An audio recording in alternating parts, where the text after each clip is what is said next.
깊은 밤, 편안한 잠을 위한 이야기, 꿀잠 이야기꾼입니다. 오늘 밤 여러분께 들려드릴 이야기는 인간의 수명과 운명을 관장하는 북두칠성의 신 칠성님에 관한 설화입니다. 냉정한 천상의 법칙과 그 법칙을 바꾸려 했던 한 여인의 지극한 효심이 만들어낸 기적을 따라가 보겠습니다. 우리 조상들은 밤하늘의 북두칠성을 인간의 모든 운명을 기록하는 칠성님으로 모셨습니다. 칠성님은 광활한 천상 궁궐에서 인간 한 명 한 명의 태어날 때부터 죽을 때까지의 수명과 복록이 기록된 수명장부를 관장합니다.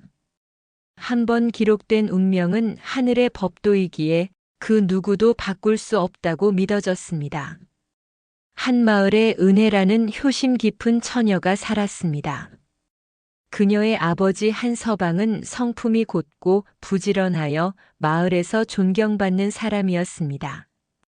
그러던 어느 날 한서방은 병에 걸리지 않았음에도 점점 기력을 잃어갔습니다. 은혜는 불안한 마음에 깊은 깨달음을 얻은 노승을 찾아갔습니다. 아가야, 네 아버님의 운명은 이미 정해져 있다. 칠성님의 수명장부에 아버님의 생은 한 달 뒤에 마감된다고 기록되어 있구나. 이는 아버님 자신의 잘못이 아니라 먼 조상의 풀지 못한 업보 때문이니 하늘의 뜻을 거스를 수는 없다. 은혜는 청천벽력과 같은 소식에 절망했습니다. 어떻게 착한 우리 아버지가 조상의 잘못 때문에 억울한 죽음을 맞을 수 있단 말인가? 은혜는 차가운 하늘의 법도를 받아들일 수 없었습니다. 하늘의 법도라 해도 효심으로 막을 수 있다면 저는 막겠습니다. 아버님의 목숨을 구할 방법을 알려주십시오. 노승은 깊은 한숨을 쉬며 마지막 방법을 알려주었습니다. 오직 가장 맑고 높은 산봉우리에서 특정한 칠성제를 지내야만 칠성님께 운명을 상수할 수 있다고 했습니다. 그 제사는 잠 한숨 자지 않고 1000번의 절을 올려야 하며 3가지 순수한 곡물을 바쳐야만 했습니다. 은혜는 지체 없이 칠성제를 지낼 산봉우리를 향해 길을 떠났습니다. 험준하고 눈 덮인 산길은 그녀의 여린 몸을 끊임없이 괴롭혔습니다. 그녀는 추위와 고독 속에서 오직 아버지의 얼굴만을 떠올리며 나아갔습니다. 마침내 봉우리에 도착한 은혜는 곧바로 제물을 차리고 1000번의 절을 올리기 시작했습니다.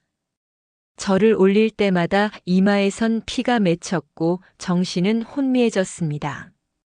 제사에는 3가지 귀한 곡물이 필요했습니다.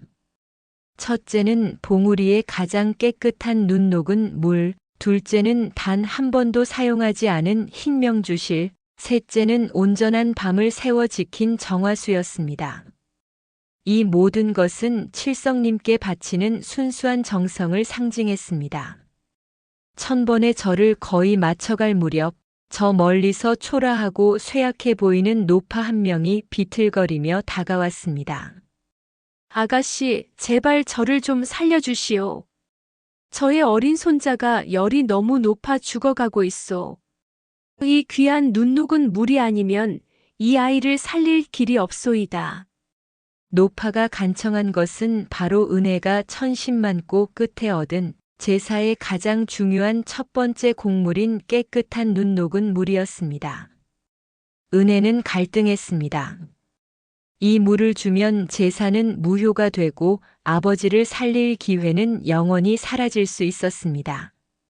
하지만 은혜는 눈앞에서 고통받는 생명을 외면할 수 없었습니다. 효심으로 시작한 여정이었으나 그 근본은 인간에 대한 자비에 있었기 때문입니다. 할머님, 부디 이 물을 가져가 손자분을 살리소서. 저의 정성이 부족해서 아버님을 구할 수 없다면 그것 또한 하늘의 뜻으로 받겠습니다. 은혜는 귀한 곡물을 주저없이 노파에게 건넸습니다.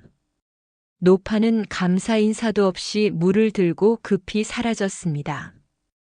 은혜는 힘없이 주저앉았습니다. 그녀는 아버지를 구할 마지막 기회를 스스로 놓쳤다는 절망감에 흐느꼈습니다. 바로 그때 하늘이 순식간에 암흑으로 변했습니다. 그리고 어둠을 뚫고 7개의 별빛이 은혜가 있는 봉우리로 쏟아져 내렸습니다. 칠성님이 장엄하고 위험 있는 모습으로 은혜 앞에 현현했습니다. 칠성님은 그녀에게 엄숙한 목소리로 말했습니다.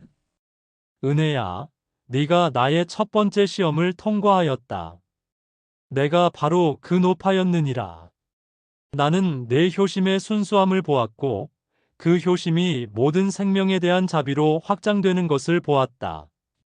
칠성님은 거대한 수명 장부를 펼쳐 은혜에게 보여주었습니다. 장부에는 여전히 한서방의 이름 옆에 수명 한 달이 기록되어 있었습니다.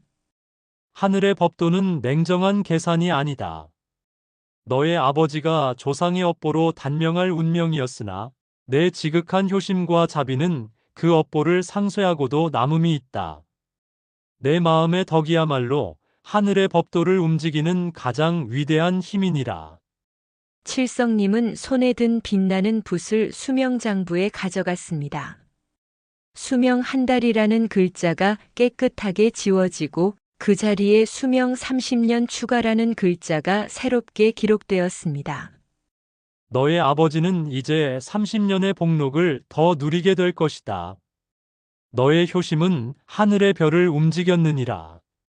칠성님의 모습은 다시 밤하늘의 북두칠성으로 돌아갔습니다. 은혜는 다음날 아침 온몸은 피곤했지만 영혼은 맑아진 채 깨어났습니다. 은혜는 불이 나게 마을로 돌아왔습니다. 바로 그날이 아버지가 돌아가시기로 예언된 날이었습니다. 은혜가 집에 도착했을 때 병색이 완연하던 한서방은 기적처럼 건강을 되찾고 마당에서 힘차게 일하고 있었습니다. 한서방은 이후 30년 동안 건강하고 평안하게 살았습니다. 은혜의 효심과 자비가 하늘의 뜻을 바꾸어 기적을 만들어낸 것이었습니다. 칠성님 이야기는 우리에게 가르쳐 줍니다. 인간의 수명은 하늘의 별이 관장하지만 그 별을 움직이는 힘은 가장 순수한 인간의 마음, 즉 지극한 효심과 조건 없는 자비에 있다는 것을요. 북두칠성은 지금도 밤하늘에서 우리의 삶을 비추며 운명을 바꾸는 힘은 우리 자신에게 있다는 영원한 진리를 속삭이고 있습니다. 꿀잠 이야기꾼의 이야기는 여기까지입니다. 칠성님의 축복처럼 평안하고 긴 꿈 꾸세요. 안녕히 주무세요.